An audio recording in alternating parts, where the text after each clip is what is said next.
अस्सलाम वालेकुम। मैं आपके साथ रेसिपी शेयर करूंगी कि बिस्किट बनाने की, जो कि बहुत खस्ता और मज़े के बनेंगे। घर के सामान से आप बना सकते हैं। इसके लिए हमने ले लिया मक्खन, बटर, यानी कि 2 चम्मच हमने लिया है।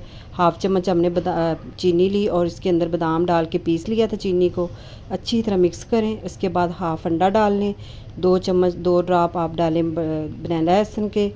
अब 1 कप हमने लिया आटा और आधा चम्मच हमने ले लिया बेकिंग सोडा।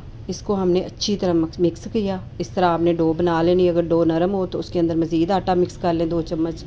और इसको मक्खन लगा के आपने हल्का सा ब्रश के साथ इसको आपने इस तरह रैपर में लगा लेना। अगर रैपर आप ना भी लगाएं तो कोई ज़रूरत नहीं, इस तरह भी आप बना सकते हैं। फिर आप गोली बना लें इसकी। आप मेरे चैनल को सब्सक्राइब करना मत भूलिएगा। और इस तरह हमने बना के सारे लगा लेने हैं। तो इस तरह हमने इसको रख देना तकरीबन 35 मिनट के बाद ये देखिए मज़ेदार से बिस्किट हो गए तैयार। चैनल को सब्सक्राइब करें। Thank you. अल्लाह हाफिज़।